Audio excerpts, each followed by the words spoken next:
अपने पिछले वीडियो में हमने वेडनेसडे सीरीज के पहले 4 एपिसोड्स को कवर किया था और आज की वीडियो में हम बचे हुए 4 एपिसोड्स के साथ साथ कुछ थियरीज पे बातें करेंगे। Now this goes without saying कि इस वीडियो को समझने के लिए आपको पिछली वीडियो देखना जरूरी होगा, जिसका लिंक आई बटन और डिस्क्रिप्शन में होगा। साथ ही अगर आपको ये वीडियो पसंद आती है तो consider subscribing to our channel. So now with that said, let's roll the intro.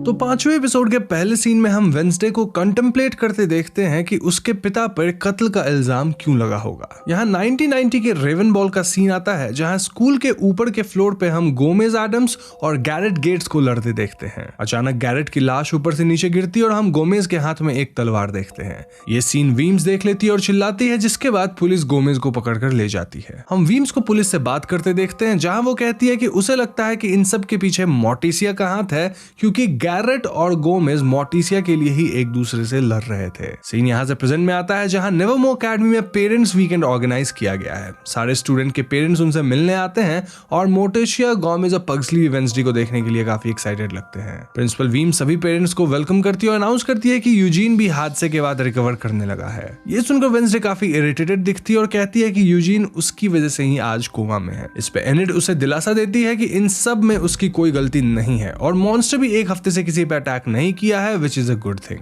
इसके बाद वेडनेसडे अपने पेरेंट्स से मिलती है और वो सब वीम से मिलने आते हैं। यहाँ मोर्टिसिया अपने बैच का ईयर बुक देख रही होती है, जिस पर से उसकी फोटो हटाई हुई थी। वो इस बारे में वीम से पूछती है, लेकिन वीम्स कुछ भी जानने से इनकार कर देती है। वीम्स वेडनेसडे के बारे में बात करती है और बताती है कि उसे स्कूल में एडजस्ट करने में काफी दिक्कत आ रही है और उसे लगता है कि उन सबको वेडनेसडे के थेरेपिस्ट के साथ एक फैमिली सेशन अटेंड करना चाहिए ताकि डॉक्टर वेडनेसडे की मदद कर पाए। इस बात पे मोर्टिसिया राजी नहीं होती, लेकिन गोमेज उसे मना लेता है। दूसरी तरफ हम एनिड को अपनी फैमिली के साथ देखते हैं, जहां उसकी मॉम काफी जजमेंटल है। वो एनिड से पूछती है कि वो अब तक वुल्फ आउट की या नहीं, जिस पे एनिड इनकार कर देती है और उसकी मॉम उसे एक समर कैंप में भर्ती करने की बात करती है, जो कि वेयरवुल्व्स को ट्रांसफॉर्म करने में मदद करता है। लेकिन ऑफ कोर्स एनिड इस बात से बिल्कुल खुश नहीं होती। उधर बियांका अपनी मॉम को देखकर एकदम शॉक्ड हो जाती है और यहाँ बियांका की मॉम उसे अपने साथ घर चलने को कहती है, लेकिन बियांका साफ मना कर देती है। यहाँ हमें पता चलता है कि बियांका का असली नाम ब्रांडी जेन होता है और वो अपनी माँ और उसके अब्यूजिव हस्बैंड से बचकर यहाँ आई है। बियांका की मॉम भी उसी की एक सायरन थी और वो अपने सायरन सॉन्ग की मदद से लोगों को मैनिपुलेट करके एक कम्युनिटी का हिस्सा बना रही थी, जिसका नाम था मॉर्निंग सॉन्ग। बियांका की मॉम और उसका हस्बैंड इसकी मदद से लोगों के पैसे वगैरह ठगते थे और ये सब चीज बियांका को पसंद नहीं था, इसलिए वो सब कुछ छोड़ के यहाँ स्कूल में भाग आई थी। लेकिन अब उसकी मॉम का जो सॉन्ग वाला पावर था वो काइंड ऑफ सूखने लग गया था और उन्हें लोगों को मैनिपुलेट करने के लिए बियांका की मदद चाहिए थी। वो बियांका को थ्रेटन करती है कि अगर बियांका उनके साथ नहीं चली तो वो स्कूल वालों को उसके बारे में सब सच बता देगी। ये सुनकर बियांका बहुत डर जाती है। दूसरी तरफ हम वेडनेसडे के फैमिली को डॉक्टर किनबॉट के क्लिनिक में देखते हैं, जहां वेडनेसडे अपने पेरेंट्स पे झूठ बोलने का और उस मर्डर वाली बात छिपाने का इल्जाम लगाती है। गोमेज यहाँ इस एक्यूजेशन का सच वेडनेसडे को बताना चाहता था, लेकिन मोर्टिसिया उसे रोक लेती है, सेइंग कि वो नहीं समझेगी। सेशन वहीं खत्म हो जाता है और बाद में हम मोर्टिसिया को गैरेट गेट्स की कब्र पे जाते देखते हैं, जहां वो फूल के बजाय उसका कांटा चढ़ा देती है। अब वेडनेसडे ये सब कुछ देख लेती है। दूसरी तरफ शेरिफ को खबर मिलती है कि फॉरेंसिक लैब के डॉक्टर ने खुद को गोली मार ली है। वो क्राइम सीन पर जाते हैं, जहां पुलिस उन्हें बताती है कि किसी ने लैब के सिक्योरिटी कैमरा पे ब्लैक बबल गम चिपका दिया था, जिससे कि उन्हें फुटेज नहीं मिल पाया है। लेकिन मौके पे एक आत्महत्या का नोट बरामद हुआ है। शेरिफ इस नोट को पढ़ता है, जिसमें लिखा था कि डॉक्टर खुद को सालों पहले हुए गैरेट गेट्स के मर्डर के लिए जिम्मेदार मानता है, बिकॉज उसने असली कातिल को बचाने के लिए फॉल्स रिपोर्ट बनाई थी। शेरिफ ये देखकर काफी खुश हो जाता है और उसी वक्त जाकर गोमेज एडम्स को अरेस्ट कर लेता है। जेल में गोमेज से मिलने वेडनेसडे आती है और उनसे सारा सच पूछती है। गोमेज उस दिन को याद करते हुए बताता है कि गैरेट मोर्टिसिया के पीछे पागल था। हम देखते हैं कि रेवन की रात मोर्टिसिया और गोमेज को साथ देख गैरेट गुस्से में पागल हो जाता है और वो और गोमेज लड़ने लगता है। अब इसी लड़ाई के दौरान गोमेज खुद को बचाते हुए गैरेट पे गलती से तलवार से वार कर देता है। इसके बाद उसकी बॉडी नीचे गिर जाती है और ये वही सीन था जो हमने इस एपिसोड के शुरू में देखा था। कहानी सुनने के बाद भी वेडनेसडे को अपने पिता के बात पे यकीन नहीं हो रहा था और यहाँ से वो शेरिफ के ऑफिस जाती है और उनसे कहती है कि उसे यकीन है कि गैरेट को उसके पिता ने नहीं मारा है और इंस्टेड ये मॉन्स्टर के ऊपर ऊपर हो रही इन्वेस्टिगेशन को सैबोटाज करने की कोई चाल है। लेकिन शेरिफ बहुत गुस्सा हो जाता है और कहता है कि गैरेट गेट्स की मौत में हमेशा से गोमेज ही सस्पेक्ट था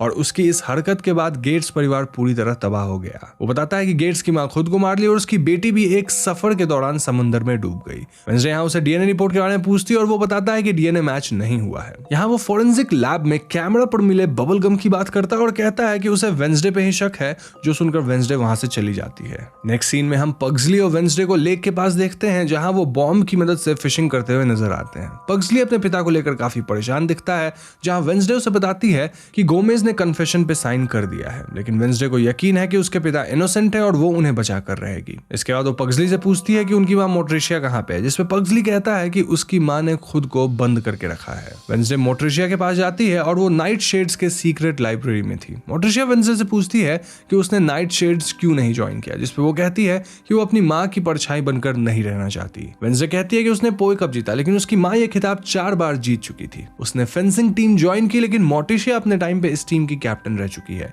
और यहाँ स्कूल में वो कुछ भी करके मोट्रिशिया की बराबरी नहीं कर पाएगी, इसीलिए वो कोशिश भी नहीं करना चाहती। मोट्रिशिया उसे समझाती है कि नाइट शेड्स किसी तरह का कंपटीशन नहीं है, बल्कि एक जिम्मेदारी थी जहां उनका काम आउटकास्ट्स को बाहर की दुनिया से प्रोटेक्ट करने का था। वो ये भी कहती है कि इसकी शुरुआत गोमेज के एक एंसेस्टर ने की थी और वेंसडे कहती है कि उसे मालूम है कि उस एंसेस्टर का नाम गुडी एडम्स था। यहाँ हमें यह भी पता चलता है कि गुडी ने ही जोसेफ क्रैकस्टोन को मारकर उनका बदला लिया था। इसके बाद मोट्रिशिया वेंसडे से पूछती है कि वो यहाँ क्यों आई है, जिसपे वेंसडे कहती है कि उसे मालूम है कि 1990 के रेवन की रात गैरेट को उसके पिता ने नहीं बल्कि मोट्रिशिया ने मारा था। हम वापस से उस रात का सीन देखते हैं जहां मोट्रिशिया बताती है कि जब वो ऊपर आई तो गैरेट और गोमेज में भयानक लड़ाई चल रही थी। गैरेट जैसे गुस्से में पागल हो चुका था और उसके मुंह से एक सफेद झाग आ रहा था। अब गोमेज को बचाने के लिए मोट्रिशिया गैरेट पे तलवार से वार कर दी, जिससे गैरेट की जान चली गई। लेकिन उसी पल गोमेज ने तलवार मोट्रिशिया से लेकर अपने हाथ में पकड़ ली, जिससे कि इल्जाम उस पर लग जाए। अब वेंसडे यहाँ गौर करती है कि गैरेट के मुंह से उस रात झाग क्यों आया होगा। ऐसे में वो और उसकी माँ उसी रात ग्रेवयार्ड में जाकर गैरेट गेट्स की बॉडी को एक्सकवेट करते हैं,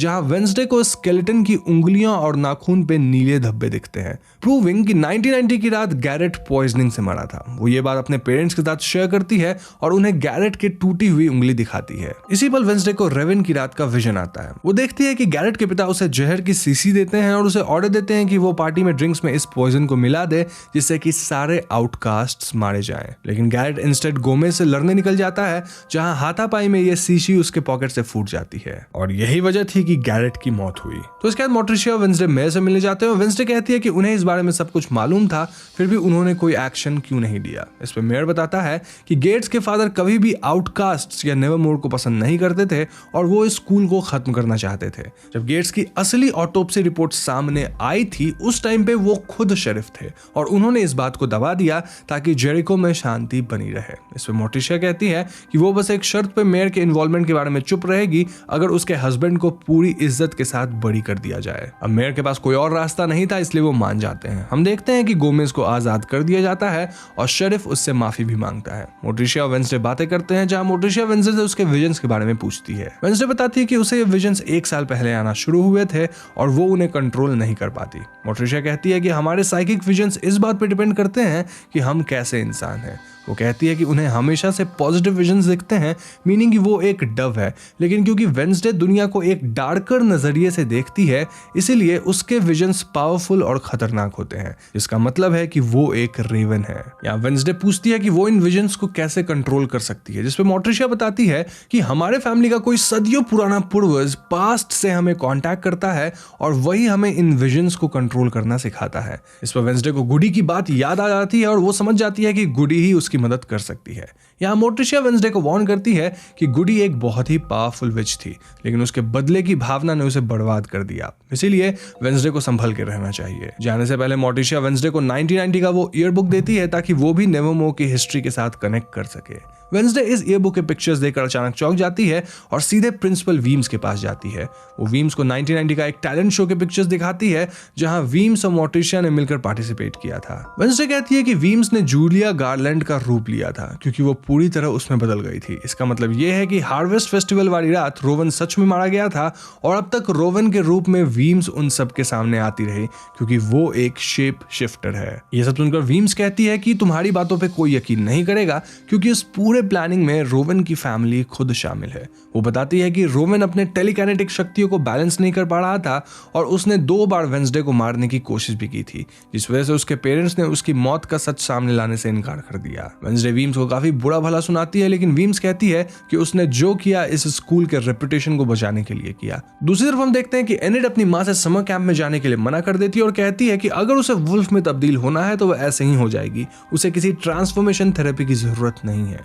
वहीं बियांका भी अपनी माँ से कहती है कि स्कूल ईयर खत्म होने के बाद वो खुद उसके साथ चलेगी, लेकिन तब तक उसकी माँ को अपना मुंह बंद रखना होगा। इधर वेंसडे और वीम्स को बाहर से शोरगुल सुनाई देता है और वो चेक करने आते हैं। वो देखते हैं किसी ने स्कूल के लॉन में आग लगा दी थी और लिखा था fire will rain. 5th episode यहीं पे खत्म हो जाता है। अब दोस्तों इस पॉइंट पे एक बात तो क्लियर है कि वेंसडे सीरीज ना सिर्फ मॉन्स्टर्स की कहानी है, बल्कि इसमें सस्पेंस है, थ्रिल है और काफी मजा है। ऐसी हॉरर सस्पेंस और थ्रिल वाली कहानियां मुझे पर्सनली बहुत पसंद है और इसके लिए मैं कुकू एफएम का इस्तेमाल करता हूं, जहां मैं ऑडियो फॉर्मेट में ऐसी ढेर सारी कहानियां सुनता हूं। ऑडियो फॉर्मेट की खास बात यह होती है कि इसे आप कहीं भी और कभी भी सुन सकते हैं और ये रीजनल लैंग्वेजेस में भी अवेलेबल होती है, जैसे कि हिंदी, इंग्लिश इत्यादि। जहां मुझे हॉरर पसंद है, वहीं मेरे फ्रेंड्स को लव स्टोरीज काफी पसंद है और वो कुकू एफएम का इस्तेमाल करके वैसी कहानियां सुनती हैं। Basically the point that I am trying to make is कि कुकू एफएम पे डिफरेंट जॉनर्स की ढेर सारी audio shows, stories and even book summaries है, जिसका आप लाभ उठा सकते हैं।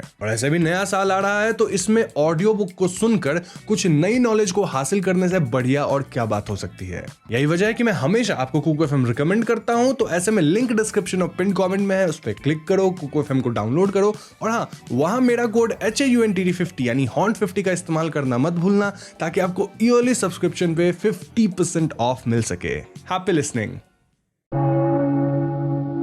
अब 6ठे एपिसोड के शुरुआत में हम वेंसडे को एक सेंस परफॉर्म करते हुए देखते हैं। वो गुडी से जुड़ने की कोशिश करती है, लेकिन तभी यहाँ एनिड आ जाती है। एनिड और वेंसडे को डॉर्म रूम के डोर पे एक नोट मिलता है, जिस पर लिखा था कि अगर सच जानना है तो क्रैक स्टोन के क्रिप्ट पर आकर मुझसे आधी रात में मिलो। वेंसडे और एनिड यहाँ आते हैं और वेंसडे को पता चलता है कि ये एक्चुअली में एक बर्थडे सरप्राइज था, जो एनिड और वेंसडे के बाकी दोस्तों ने मिलकर उसके लिए प्लान किया था। एज यूजुअल वेंसडे इस पे ध्यान नहीं देती और नोटिस करती है कि क्रैक स्टोन के स्टैचू के नीचे लैटिन में कुछ लिखा हुआ था। वेंसडे इस फ्रेज को ट्रांसलेट करती है, जिसका मीनिंग था fire will rain when I rise. वो दोस्तों को बताती है कि इस फ्रेज का पहला हिस्सा पिछले दिन किसी ने लॉन पे लिखकर छोड़ा था, व्हिच मींस कि क्रैक स्टोन का इन सब से कोई ना कोई लेना देना जरूर है। तभी क्रिप्ट को छूने पे वेंसडे को एक और विजन दिखाई देता है, जहां उससे मिलने गुडी आती है। गुडी वेंसडे को एक मैंसन का गेट दिखाती है और कहती है कि क्रैक स्टोन को रोकने के लिए उसे इस मैंसन को ढूंढना होगा। यहाँ वेंसडे उसे अपने साइकिक विजन को कंट्रोल करने के बारे में पूछती है, इसमें गुडी कहती है कि एक रेवन को कंट्रोल नहीं किया जा सकता, उसे अपने आप को जिंदा रखते हुए आगे बढ़ने की आदत डाल लेनी चाहिए। इसके बाद गुडी वेंसडे से कहती है कि उसे जिंदगी में अकेले रहने की आदत डाल लेनी चाहिए, क्योंकि उन जैसे लोगों का रास्ता सॉलिटरी ही होता है। अगले सीन में वेंसडे को इस मैंसन की तस्वीर बनाते हुए देखते हैं और यहाँ एनिड सरप्राइज के लिए वेंसडे से माफी मांगती है और उसे एक हैंड निटेड स्नूट गिफ्ट करती है। अगले दिन वेंसडे शेरिफ को क्रैक स्टोन के क्रिप्ट वाली बात बताती है, लेकिन शेरिफ उसे इस सब बात से दूर रहने के लिए कहते हैं। वो मैंसन की तस्वीर टाइलर को भी दिखाती है, जिसे कोई आइडिया नहीं था कि ये कहाँ की है। इंस्टेड वो वेंसडे से एक डेट के लिए पूछता है, लेकिन वेंसडे मना कर देती है। हम वीम्स और मेयर को बात करते देखते हैं, जहां मेयर बताता है कि पार्टी वाले इंसिडेंट के बाद उसने लूकस को ग्राउंड कर दिया है और उसका लॉन में आग लगने वाले इंसिडेंट से कोई लेना देना नहीं है। बातों बातों में वो जंगल में होने वाले मर्डर्स के बारे में भी कहता है, लेकिन वीम्स उसे वार्न करती है कि नेवरमोर का इसमें कोई हाथ नहीं है। उधर हम मेयर को गेट्स फैमिली के बारे में कुछ पता लगाने की कोशिश करते देखते हैं। मेयर इस फैमिली की डॉटर लॉरेल गेट्स का डेथ सर्टिफिकेट मंगवाता है और अपनी असिस्टेंट से पूछता है इफ उसने गेट्स मैंसन में लाइट्स ऑन दिखने वाली बात शेरिफ तक पहुंचाई या नहीं। इसके बाद हम लूकस को नेवरमोर में एज ए पनिशमेंट काम करते हुए देखते हैं, जहां बियांका उसके हाथ में अपनी माँ की कम्युनिटी का ब्रेसलेट देखती है। बियांका उससे पूछती है कि उसे ये ब्रेसलेट कहां से मिला, जिसपे लूकस बताता है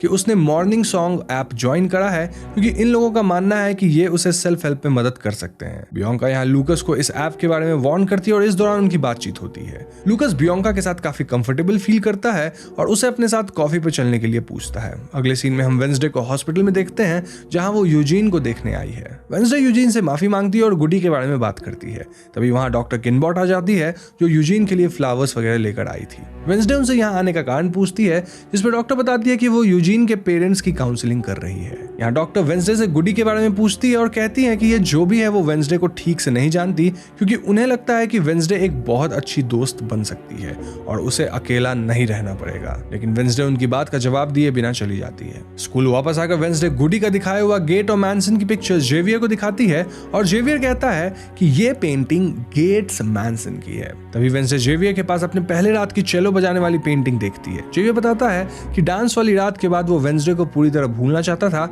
इसीलिए उसने ये पेंटिंग बनाई है ताकि वो अपने दिमाग से इसे निकाल सके। वो यहाँ ये भी कहता है कि उसे लगता है कि वेंसडे म्यूजिक में अपने आप को पूरी तरह भूल जाती है। दूसरी तरफ हम बियांका और लूकस को कैफे में देखते हैं, जहां वो दोनों अपनी अपनी लाइफ के प्रॉब्लम्स एक दूसरे के साथ शेयर करते हैं और वो दोनों बॉन्ड करते हुए नजर आते हैं। अगले सीन में वेंसडे गेट्स मैंशन आती है और वहां छानबीन करने की कोशिश करती है, लेकिन इसी बीच यहाँ मेयर आ जाता है, जिसे देख वेंसडे छिप जाती है। मेयर शेरिफ को फोन करता है और गेट्स मैनसन के बारे में कुछ बताने के लिए कैफे बुलाता है। ये सुनकर वेंसडे भी उसकी गाड़ी में छुप कर बैठ जाती है ताकि सच का पता लगा सके। कैफे के पास पहुंचकर मेयर गाड़ी से बाहर आता है, लेकिन तभी सामने से एक कार आकर मेयर को धक्का दे देती है। वेंसडे इस कार को नोटिस कर लेती है। नाउ मेयर को अस्पताल ले जाया जाता है और शेरिफ वेंसडे से पूछताछ करता है। वो कहती है कि उसे यकीन है कि मेयर के हाथ कुछ तो लग गया था और उसे लगता है कि गेट्स फैमिली का कोई आदमी जंगल में हो रहे मर्डर्स का जिम्मेदार है। लेकिन शेरिफ फिर से उसकी बात पे ध्यान नहीं देता, सेइंग कि उस फैमिली में सबकी मौत हो चुकी है। वीम्स वेंसडे को क्राइम सीन पे देख बहुत गुस्सा करती है। उसे कहती है कि कुछ टाइम के लिए पूरा स्कूल लॉकडाउन में चला गया है और तब तक के लिए वो नेवरमोर से बाहर नहीं निकल सकती। लेकिन वेंसडे के दिमाग में यहाँ कोई और ही प्लान चल रहा होता है और वो एनिड और टाइलर को बहाने से बुला लेती है ताकि वो सब मिलकर गेट्स मैनसन में उसका बर्थडे सेलिब्रेट करने जा सके। वो अपने पीछे थिंग को रूम में नजर रखने छोड़ देती है ताकि किसी को पता ना चले कि ये लोग लॉकडाउन के बीच स्कूल से बाहर आए हैं। दूसरी तरफ जेवियर वेंसडे को ढूंढते हुए उसके रूम तक जाता है, जहां थिंग उसे बताता है कि वेंसडे गेट्स मैनसन गई है। एनीवेज वेंसडे सबको लेकर गेट्स मैनसन आई थी और वो कहती है कि उसे अपने बर्थडे पे कुछ क्रीपी करना है, लाइक डिगिंग अ हाउस। इस बात से एनिड और टाइलर थोड़ा गुस्सा होते हैं, लेकिन फिर भी उसके साथ चले जाते हैं। उन्हें गराज में एक कार दिखती है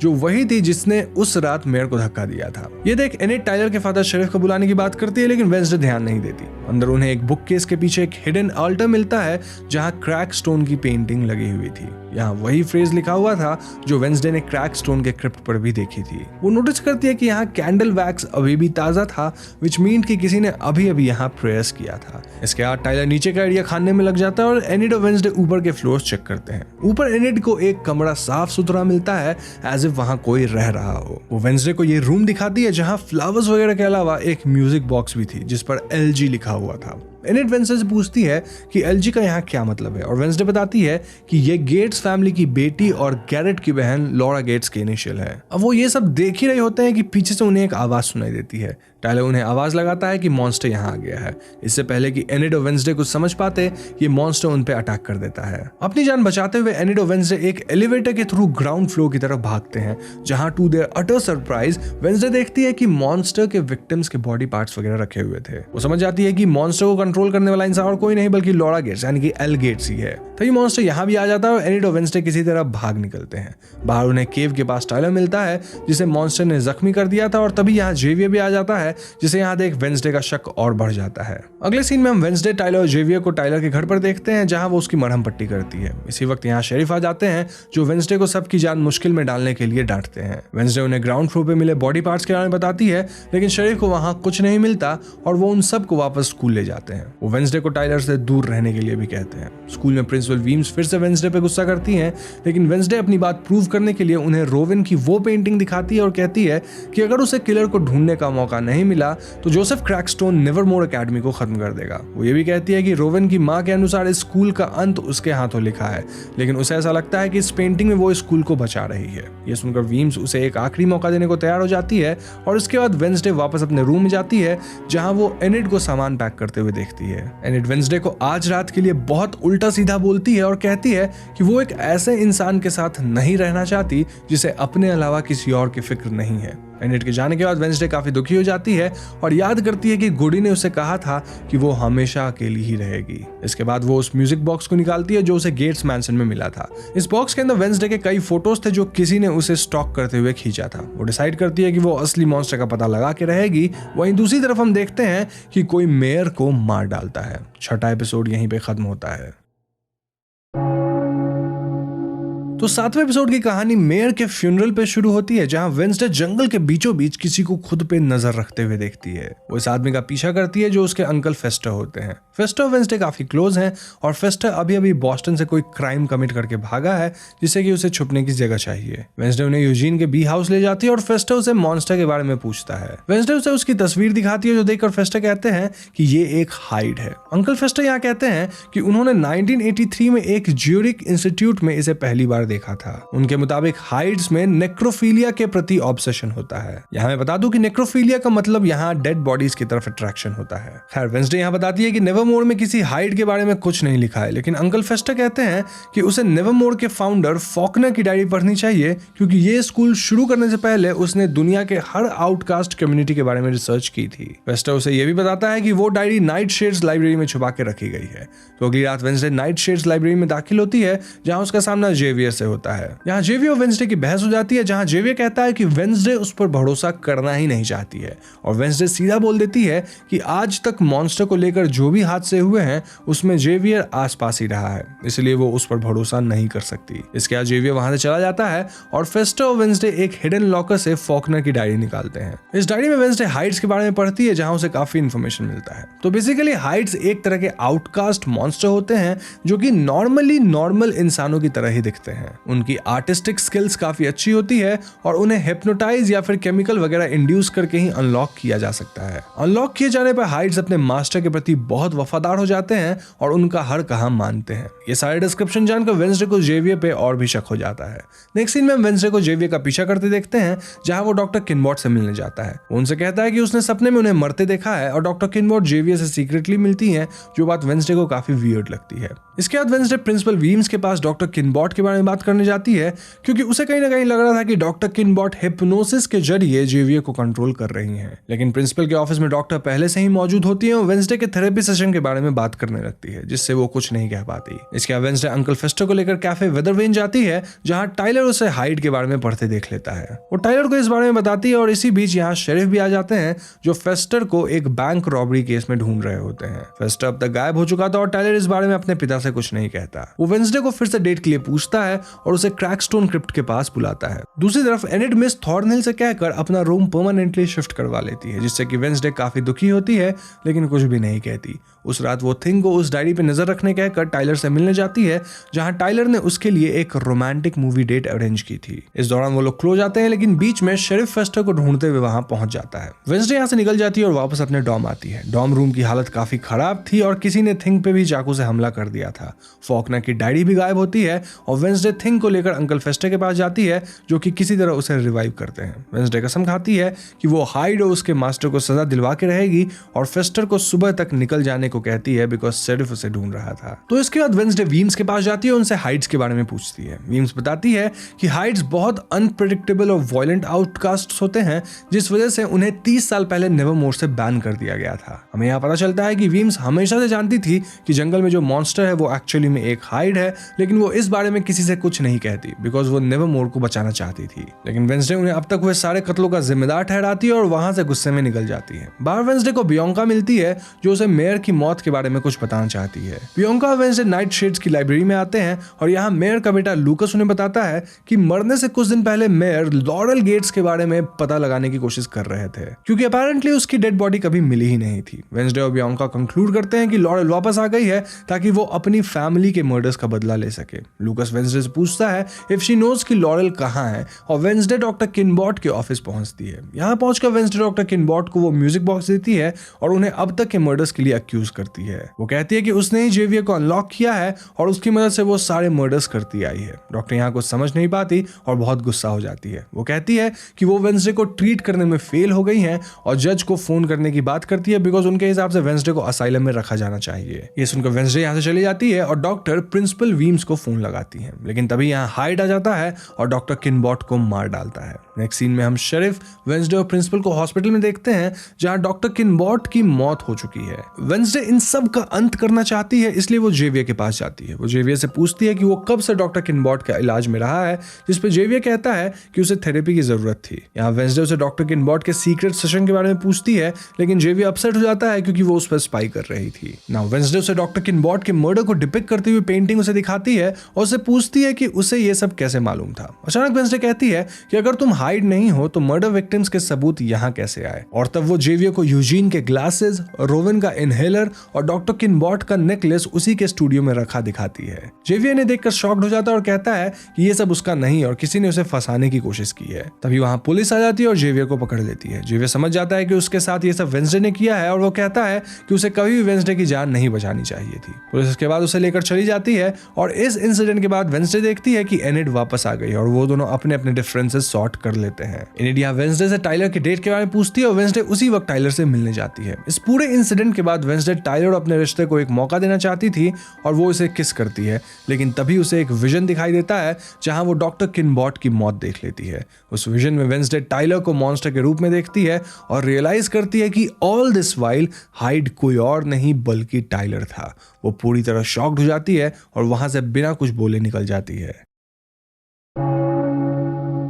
अब 8वें एपिसोड के शुरुआत में वेंसडे टाइलर को जंगल में मिलने के लिए बुलाती है और उसे बताती है कि उसे मालूम है कि एक्चुअल हाइड वो है। वेंसडे यहाँ कहती है कि जब वो मीटिंग हाउस के लिए निकली थी तब टाइलर को पता था कि वो यहाँ आ रही है, इसलिए उसने उसका पीछा किया। उसके बाद रेवन के दिन भी टाइलर ने यूजीन और उसके केव वाली बात सुन ली थी, जिस वजह से उसने डॉक्टर किनबॉट को वॉर्न कर दिया और किनबॉट ने केव जलाने की कोशिश की और बदले में टाइलर हाइड के रूप में यूजीन को मारने गया क्योंकि यूजीन ने वहां डॉक्टर किनबॉट को केव में आग लगाते देख लिया था। गेट मैंसन में टाइलर ने खुद को ही चोट पहुंचाई ताकि कोई उस पर शक न करे। उससे पूछती है कि उसने डॉक्टर को क्यों मारा, लेकिन टाइलर शॉक्ड रह जाता है और कहता है कि उसे नहीं मालूम कि वेंसडे उस पर यह इल्जाम कैसे लगा रही है। सच उगलवाने के लिए वेंसडे नाइट शेड्स के मेंबर्स को वहां बुलाती है और वो लोग टाइलर को एक चेयर से बांध देते हैं। यहाँ वेंसडे टाइलर को टॉर्चर करने लगती है, जिसके लिए उसे बाकी लोग मना करते हैं। जब टाइलर फिर भी कुछ नहीं मानता तब वेंसडे बताती है कि टाइलर की माँ एक आउटकास्ट थी, जिसपे टाइलर कहता है कि उन्हें बाइपोलर की बीमारी थी। लेकिन वेंसडे कहती है कि तुम्हारी मॉम एक हाइड थी और तुम्हारे फादर यानी कि शेरिफ श्योर नहीं थे कि ये कैरेक्टर तुम में है या नहीं, इसलिए वो तुम्हें लेकर हमेशा से प्रोटेक्टिव रहे।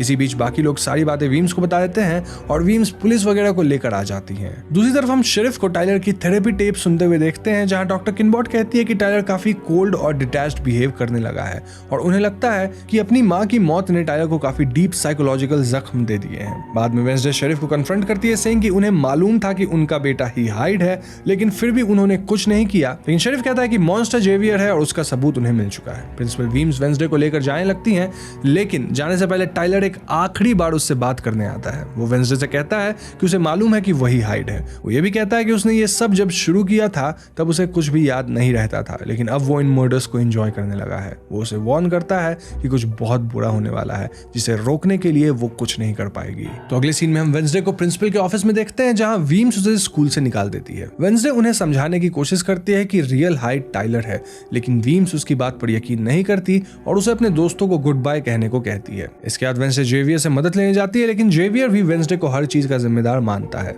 वेंसडे उसे बताती है कि उसने टाइलर को एक विजन में हाइड के रूप में देखा है, जिस पर जेवियर उसे नेवरमोर और जेरी को छोड़कर चले जाने को कहता है, क्योंकि उसके अकॉर्डिंग अगर नेवरमोर पे कोई खतरा आएगा तो वो वेंसडे के कारण ही आएगा। वेंसडे भी जेवियर की बात मान लेती है और अकेडमी छोड़ के जाने का डिसीजन लेती है। जाने से पहले वो नाइट शेड्स और एनिड को वार्न करती है, क्योंकि जल्द ही स्कूल पे हमला हो सकता है और उन्हें तैयार रहना चाहिए। एनिड वेंसडे को बताती है कि यूजीन को होश आ गया है और उसे एक बार उससे मिलकर जाना चाहिए। यहाँ मिस थॉर्नहिल भी आती हैं और वो वेंसडे को एक प्लांट गिफ्ट करती है। वो कहती है कि उन्हें यकीन है कि ये वेंसडे की जर्नी का अंत नहीं है और वो आगे भी बहुत कुछ कर पाएगी। वेंसडे स्टेशन से पहले हॉस्पिटल जाती है, जहां वो यूजीन से माफी मांगती है और बताती है कि इन सब के पीछे डॉक्टर किनबॉट और टाइलर थे। मगर यूजीन वेंसडे को बताता है कि जिस रात केव के पास उस पर हमला हुआ था, वहां उसने एक ऐसी औरत को आग लगाते देखा था जिसने रेड बूट्स पहनी हुई थी। वेंसडे रियलाइज करती है कि स्कूल में बस एक ही औरत है जो रेड बूट्स पहनती है और वो है मिस थॉर्नहिल। तो अगले सीन में हम वेंसडे को थॉर्नहिल की क्लास में देखते हैं, जहां वेंसडे उनसे कहती है कि उसका खेल खत्म हो चुका है।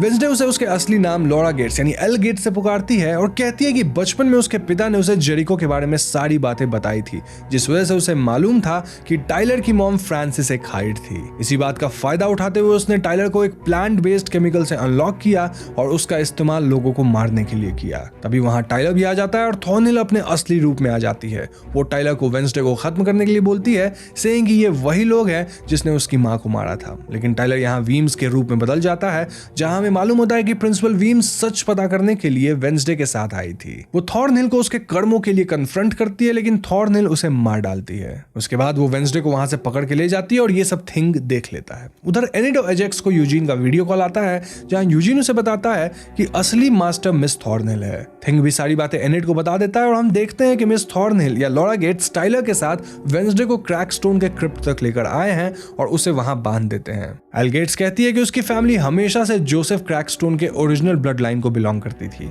नेवरमोर ने उनकी जमीन छीन ली थी और बदला लेने के लिए उसने इस स्कूल में नौकरी ली और टाइलर को आजाद किया। वो कहती हैं कि आज ब्लड मून की रात है और आज क्रैकस्टोन वापस जिंदा हो सकेगा। यहाँ वेंसडे उसके हाथ में ओरिजिनल बुक ऑफ शैडोज देखती है, जो एल गेट्स ने ही पिलग्रिम वर्ल्ड से चुराया था। वेंसडे उससे पूछती है कि उसे यहाँ क्यों लाया गया, जिस पे एल गेट्स कहती है कि उसकी एंसेस्टर गुडी ने ना सिर्फ जोसेफ को मारा था बल्कि उसकी आत्मा को भी शापित कर दिया था ताकि वो कभी आजाद ना हो पाए। वो बताती है कि वेंसडे ही वो की है जिससे गुडी के ब्लड लॉक को खोला जा सकता है। इस पे वेंसडे को गुडी का वो विजन याद आता है जिसमें गुडी ने उसे की बताया था। दूसरी तरफ हम शेरिफ को जेवियर को लेकर जंगल की तरफ आते हुए देखते हैं, जहां इंस्पेक्टर उसे फोन करके बताते हैं कि नेवरमोर एकेडमी में कुछ प्रॉब्लम हो गई है और उन्हें अभी तुरंत वहां के लिए निकलना होगा। वहीं एल गेट्स वेंसडे के खून और बुक ऑफ शैडोज की मदद से क्रैकस्टोन को जगाती है और वो एल गेट्स द्वारा कलेक्ट किए गए बॉडी पार्ट्स की मदद से इस दुनिया में वापस आ जाता है। वेंसडे उसका सामना करने की कोशिश करती है, लेकिन क्रैकस्टोन उस पे चाकू से वार कर देता है। इसके बाद एल गेट्स और क्रैकस्टोन नेवरमोर की तरफ निकल जाते हैं और वेंसडे मरने लगती है, लेकिन तभी गुडी वहां आती है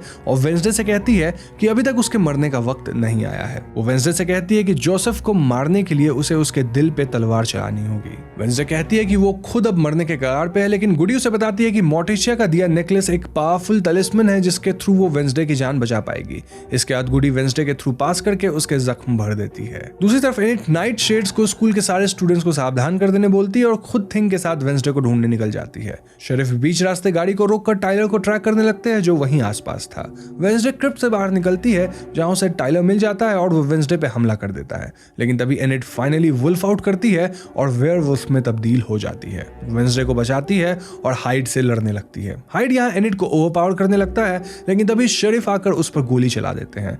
इससे टाइलर अपने असली रूप में आ जाता है और शेरिफ उसे संभालते हैं। उधर थिंग जेवियर को आजाद कर देता है। इसी बीच क्रैकस्टोन और वेंसडे भी स्कूल तक पहुंच जाते हैं और वेंसडे स्वॉर्ड उठाकर क्रैकस्टोन का सामना करती है। वहीं जेवियर क्रैकस्टोन पे एरो चला देता है, लेकिन क्रैकस्टोन अपने शक्तियों से इस एरो को वापस उसी की तरफ मोड़ देता है। इसी बीच वेंसडे इस वॉर को खुद पे लेकर जेवियर को बचाती है और उसे स्कूल को खाली करवाने भेज देती है। यहाँ क्रैकस्टोन और वेंसडे के बीच लड़ाई होती है और क्रैकस्टोन उस पर भारी पड़ने लगता है। बियॉन्का पीछे से उस पर वार करके वेंसडे को बचाती है और आखिर में वेंसडे भी क्रैकस्टोन के दिल पे छुरा मारकर उसे खत्म कर देती है। अंत में एल गेट्स वेंसडे को मारने की कोशिश करती है, लेकिन यूजीन और उसके बीज उस पर वार कर देते हैं और वेंसडे उसे भी मार डालती है। तो अगले सीन में हम नेवरमोर के स्टूडेंट्स को सेमेस्टर ब्रेक में घर जाते देखते हैं, जहां एनिड वेंसडे को अपने घर इनवाइट करती है। जेवियर भी वेंसडे को अपनी जान बचाने के लिए धन्यवाद करता है और उसे एक फोन गिफ्ट करता है। अंत में हम वेंसडे के फोन पर एक मैसेज आता देखते हैं जहां किसी ने उसके फोटोज उसे भेजे थे। वेंसडे समझ जाती है कि उसका स्टॉकर अभी बाहर घूम रहा है। वहीं हम शेरिफ को देखते हैं जो टाइलर को बांध कर कहीं ले जा रहा है, जहां टाइलर अचानक से वायलेंट बिहेव करने लगता है। इसी के साथ वेंसडे का सीजन 1 खत्म हो जाता है। तो दोस्तों ये थी वेंसडे की पूरी कहानी और अब वक्त आ गया है कि हम इसकी समरी को समझेंगे। ये सीरीज ओरिजिनली 1938 में शुरू हुई द एडम्स फैमिली से इंस्पायर्ड है, जिसे कार्टूनिस्ट चार्ल्स एडम्स ने शुरू किया था। बेसिकली एडम्स फैमिली में मोर्टिशिया और गोमेज हैं जो अपने बेटे और बेटी पग्सली और वेंसडे के साथ रहते हैं। कार्टून में वेंसडे को एक डार्क शेड में पोर्ट्रे किया गया है, जहां उसकी फैमिली मैकाब्रे यानी फियर ऑफ डेथ से इंस्पायर्ड है और वेंसडे को अपने भाई को परेशान करना काफी पसंद है। अब सीरीज को जिस तरह से एंड किया गया है इससे काफी क्लियर है कि हमें इसके कई सीजन देखने को मिल सकते हैं और सीजन 2 में हमें कई नए आउटकास्ट के बारे में पता चलेगा। नाउ कुछ सवाल जो सीरीज हमारे सामने खड़ा करता है उनमें से एक ये है कि आखिर हाइड की पेंटिंग्स जेवियर कैसे बना पाता है और उसे उसके लोकेशन का पता कैसे चलता है। इस सवाल का जवाब हमें सीरीज में ही दिया गया है, जहां जेवियर बताता है कि उसके पिता एक पावरफुल साइकिक थे। शायद इसीलिए जेवियर को भी आने वाले कल का पता चल जाता है, जिसे वो अपने पेंटिंग से जाहिर करता है। तभी वो अपने सपने में डॉक्टर किनबॉट का मर्डर भी देख लेता है। अब एक थ्योरी का ये कहना है कि वेंसडे को अंत में टेक्स्ट करने वाला इंसान जेवियर जेवियर का फादर विक्टर हो सकता है, क्योंकि विक्टर एक पावरफुल आदमी है जिसके बेटे को वेंसडे ने जेल में डलवाया था। इवन सीजन में कई बार विक्टर को रेफर भी किया गया है, लेकिन इस बारे में श्योरली कुछ भी कहा नहीं जा सकता। अब इस सीरीज में कई प्रेडिक्शंस और हिडन मीनिंग्स रहे हैं, जैसे कि एपिसोड 2 में टाइलर को बाथ टब में स्क्रीम करते हुए देखते हैं, जहां ऐसा लगता है कि वो हाइड में बदल रहा हो। उस समय उसकी आंखों पर फोकस किया जाता है और उसी पल शरीफ पहली बार हाइड की पिक्चर को देखते हैं। इस पिक्चर में हाइड की आंखें बिल्कुल टाइलर जैसी लग रही थी। वहीं आउटरीच डे के दिन वेंसडे थिंग की मदद से क्रैकस्टोन के स्टैचू को जला देती है, और यही आगे चलकर सीजन फिनाले में क्रैकस्टोन के साथ भी होता है, जहां तलवार से मारे जाने पर क्रैकस्टोन जल जाता है। हम वेंसडे को यहाँ वही तलवार यूज करते देखते हैं जिससे 1990 में मॉर्टिशिया ने गेट्स को मारा था। वे सजेस्ट्स कि शायद ये तलवार सदियों से स्कूल में रहा है ताकि आउटकास्ट्स की रक्षा कर सके। वो सॉर्टिंग हैट्स जैसे ग्रिफिंडोर का स्वॉर्ड नहीं निकलता था, काइंड ऑफ वैसा ही। वहीं शो में मिस थॉर्नहिल के पहले सीन्स में उनके रेड बूट्स पे फोकस किया गया है, जो कि आगे जाकर एक सिग्निफिकेंट एलिमेंट बन जाता है। नाउ जब एल गेट्स यानी थॉर्नहिल पहली बार वेंसडे से मिलती है तो उसे एक ब्लैक डालिया प्लांट गिफ्ट करती है, जो कि सिंबल ऑफ बिट्रेयल माना जाता है। एक सीन में एल गेट्स को वीनस फ्लाई ट्रैप को फीड करते देखते हैं, जो कि उसके और टाइलर के रिलेशनशिप के लिए एक मेटाफर है,